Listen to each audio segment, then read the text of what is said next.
Hey guys, Rob from Georgia here with you once again, aka VHS82 apostrophe, with another short reading of H.P. Lovecraft, one that was suggested by our very own BDGReviews over at BodyBags. Wanted me to do The Outsider, so we're going to take another stab at this and see how this one goes as well. So.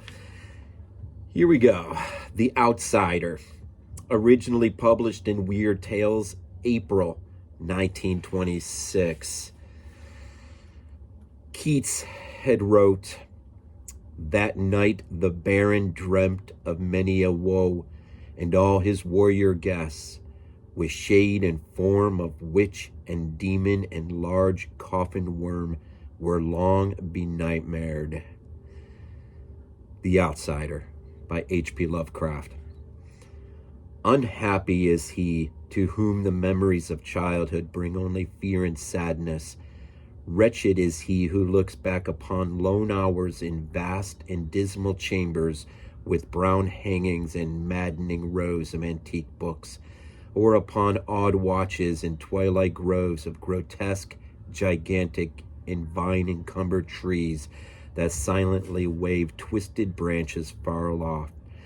Such a lot the gods gave to me, the dazed, the disappointed, the barren, the broken, and yet I am strangely content and cling desperately to those sear memories when my mind momentarily threatens to reach beyond to the other. I know not where I was born, save that the castle was infinitely old and infinitely horrible, full of dark passages and having high ceilings where the eye could find only cobwebs and shadows.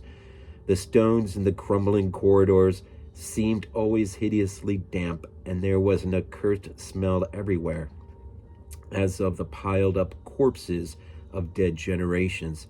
It was never light, so that I used sometimes to light candles and gaze steadily at them for relief, nor was there any sun outdoors, since the terrible trees grew high above the topmost accessible tower. There was one black tower which reached above the trees into the unknown outer sky, but that was partly ruined and could not be ascended save by a well-nigh impossible climb up the sheer wall, stone by stone. I must have lived years in this place, but I cannot measure the time. Beings must have cared for my needs, yet I cannot recall any person except myself, or anything alive but the noiseless rats and bats and spiders. I think that whoever nursed me might have been shockingly aged, since my first conception of a living person was that of somebody mockingly like myself, yet distorted, shriveled, and decaying like the castle. To me there was nothing grotesque in the bones and skeletons that strewed some of the stone crypts deep down among the foundations. I fantastically associated these things with everyday events and thought them more natural than the colored pictures of living beings which I found in many of the moldy books. From such books I learned all that I know. No teacher urged or guided me, and I do not recall hearing any human voice in all those years, not even my own. For although I had read of speech, I had never thought to try to speak aloud. My aspect was a matter equally unthought of, for there were no mirrors in the castle, and I merely regarded myself by instinct as akin to the youthful figures I saw drawn and painted in the books. I felt conscious of youth because I remembered so little. Outside, across the putrid moat and under the dark yew trees, I would often lie and dream for hours about what I read in the books, and would longingly picture myself amidst gay crowds in the sunny world beyond the endless forest.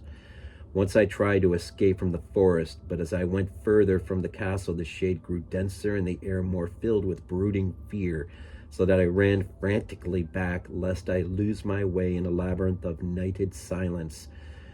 So through endless twilights I dreamed and waited, though I knew not what I waited for. Then in the shadowy solitude of my longing for light grew so frantic that I could rest no more, and lifted entreating hands to a single black ruined tower that reached above the forest in an unknown outer sky.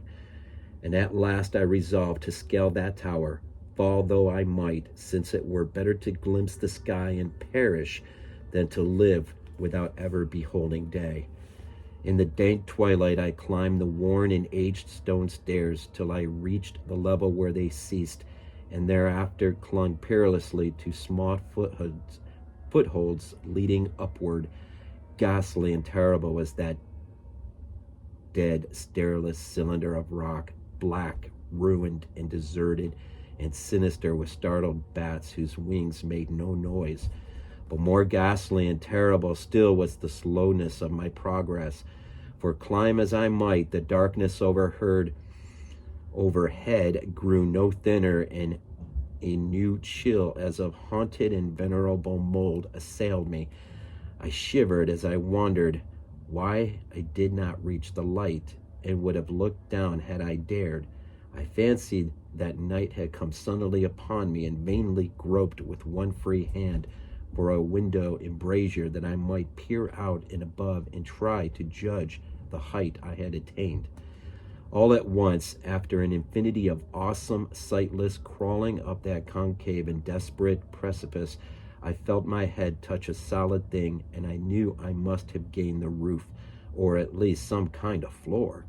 In the darkness, I raised my free hand and tested the barrier, finding it stone and immovable. Then came a deadly circuit of the tower, clinging to whatever holds the slimy wall could give, till finally my testing hand found the barrier yielding, and I turned upward again, pushing the slab or door with my head as I used both hands in my fearful ascent. There was no light revealed above, and as my hands went higher, I knew that my climb was for the once nonce ended, since the slab was the trap door of an aperture leading to a level stone surface of greater circumference than the lower tower, no doubt, the floor of some lofty and capacious observation chamber. I crawled through carefully and tried to prevent the heavy slab from falling back into place, but failed in the latter attempt. As I lay exhausted on the stone floor, I heard the eerie echoes of its fall, but hoped, when necessary, to pry it up again. Believing I was now at prodigious height, far above the accursed branches of the wood, I dragged myself up from the floor and fumbled about for windows, that I might look for the first time upon the sky and the moon and the stars of which I had read. But on every hand I was disappointed, since all that I found were vast shelves of marble, bearing odious oblong boxes of disturbing size. More and more I reflected and wondered what hoary secrets might abide in these high apartments so many eons cut off from the castle below. Then unexpectedly my hand came upon a doorway where hung a portal of stone, rough with strange chiseling. Trying it, I found it locked, but with a supreme burst of strength I overcame all obstacles and dragged it open inward. As I did so, there came to me the purest ecstasy I have ever known, for shining tranquilly through an ornate grating of iron and down a short stone passageway of steps that ascended from the newly found doorway was the radiant full moon, which I had never before seen save in dreams and in vague visions I dared not call memories. Fancying now that I had attained the very pinnacle of the castle, I commenced to rush up the few steps beyond the door, but the sudden veiling of the moon by a cloud caused me to stumble, and I felt my way more slowly in the dark. It was still very dark when I reached the grating, which I tried carefully and found unlocked, but which I did not open for fear of falling from the amazing height to which I had climbed. Then the moon came out. Most demoniacal of all shocks is that of the similarly unexpected and grotesquely unbelievable. Nothing I had before undergone could compare in terror with what I now saw. With the bizarre marvels that sight implied, the sight itself was as simple as it was stupefying, for it was merely this: instead of a dizzying prospect of treetops seen from a lofty eminence, there stretched around me on the level through the grating nothing less than a solid ground, decked and diversified by marble slabs and columns, and overshadowed by an ancient stone church whose ruined spire gleamed spectrally in the moonlight. Half unconscious, I opened the grating and staggered out upon the white gravel path that stretched away in two directions. My mind, stunned and chaotic as it was, still held the frantic craving for light, and not even the fantastic wonder which had happened could stay my course. I neither knew nor cared whether my experience was insanity, dreaming, or magic, but was determined to gaze on brilliance and gaiety at any cost. I knew not who I was or what my surroundings might be, though as I continued to stumble alone, I became conscious of a kind of fearsome latent memory that made my progress not wholly fortuitous. I passed under an arch out of that region of slabs and columns and wandered through the open country, sometimes following the visible road, but sometimes leaving it curiously to tread across the meadows where only occasional ruins bespoke the ancient presence of a forgotten road. Once I swam across the swift river where crumbling, mossy masonry told of a bridge long vanished. Over 2 hours must have passed before I reached what seemed to be my goal, a venerable ivied castle in a thickly wooded park, maddeningly familiar, yet full of perplexing strangeness to me. I saw that the moat was filled in and that some of the well-known towers were demolished, whilst new wings existed to confuse the beholder. But what I observed with chief interest and delight were the open windows, gorgeously ablaze with light and sending forth sound of the gayest revelry. Advancing to one of these, I looked in and saw an oddly dressed company, indeed, making merry and speaking brightly to one another. I had never seemingly heard human speech before and could guess only vaguely what was said. Some of the faces seemed to hold expressions that brought up incredibly remote recollections. Others were utterly alien. I now stepped through the low window into the brilliantly lighted room, stepping as I did so from my single bright moment of hope to my blackest convulsion of despair and realization. The nightmare was quick to come, for as I entered, there occurred immediately one of the most terrifying demonstrations I had ever conceived. Scarcely had I crossed the sill when there descended upon the whole company a sudden and unheralded fear of hideous intensity, distorting every face and evoking the most horrible screams from nearly every throat. Flight was universal, and in a clamor and panic several fell in a swoon and were dragged away by their madly fleeing companions. Many covered their eyes with their hands and plunged blindly and awkwardly in their race to escape, overturning furniture and stumbling against the walls before they managed to reach one of the many doors. The cries were shocking, and as I stood in the brilliant apartment alone and dazed, listening to their vanishing echoes, I trembled at the thought of what might be lurking near me unseen. At a casual inspection, the room seemed deserted, but when I moved towards one of the alcoves, I thought I detected a presence there, a hint of motion beyond the golden arched doorway leading to another and somewhat similar room.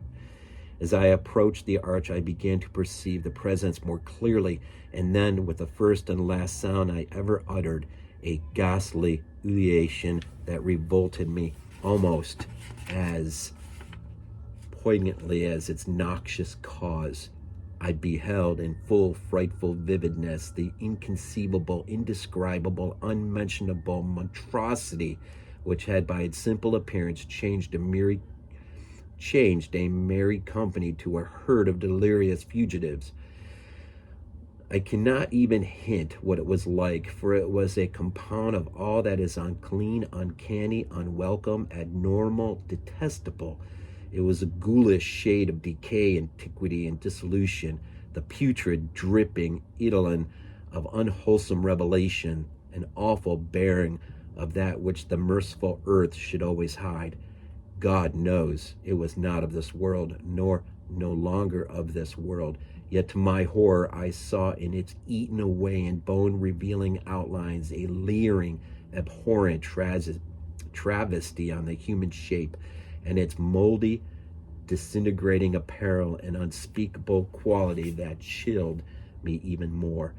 I was almost paralyzed, but not too much so to make a feeble effort towards flight, a backward stumble which failed to break the spell in which the nameless, voiceless monster held me, my eyes bewitched by the glassy orbs which stared loathsomely into them, refused to close, though they were mercifully blurred, and showed the terrible object by indistinctly after the first shock. I tried to raise my hand to shut out the sight, yet so stunned were my nerves that my arm could not fully obey my will. The attempt, however, was enough to disturb my balance, so that I had to stagger forward several steps to avoid falling. As I did so, I became suddenly and agonizingly aware of the nearness of the carrion thing, whose hideous, hollow breathing I half fancied I could hear. Nearly mad, I found myself yet able to throw out a hand to ward off the footed apparition which pressed so close, when in one cataclysmic second of cosmic nightmarishness and hellish accident my fingers touched the rotting, outstretched paw of the monster beneath the golden arch. I did not shriek, but all the fiendish ghouls that ride the night wind shrieked for me, as in that same second there crashed down upon my mind a single and fleeting avalanche of soul-annihilating memory. I knew in that second all that had been. I remembered beyond the frightful castle and the trees, and recognized the altered edifice in which I now stood. I recognized, most terrible of all, the unholy abomination that stood leering before me as I withdrew my sullied fingers from its own. But in the cosmos there is balm as well as bitterness, and that balm is nepenthe. In the supreme horror of that second, I forgot what had horrified me, and the burst of black memory vanished in a chaos of echoing images. In a dream, I fled from that haunted and accursed pile and ran swiftly and silently in the moonlight. When I returned to the churchyard place of marble and went down the steps, I found the stone trapdoor immovable. But I was not sorry, for I had hated the antique castle and the trees. Now I ride with the mocking and friendly ghouls on the night wind, and play by day amongst the catacombs of Nefranka, in the sealed and unknown valley of Thoth by the Nile. I know that light is not for me, save that of the moon over the rock tombs of Neb, nor any gaiety save the unnamed feasts of Chris beneath the great pyramid. Yet in my new wildness and freedom, I almost welcome the bitterness of alienage. For although nepenthe has calmed me, I know always that I am an outsider, a stranger in this century and among those who are still men. This I have known ever since I stretched out my fingers to the abomination within that great gilded frame, stretched out my fingers and touched a cold and unyielding surface of polished glass. End. The Outsider by H.P. Lovecraft. This is not a dream. Not a dream. We might be useful to you.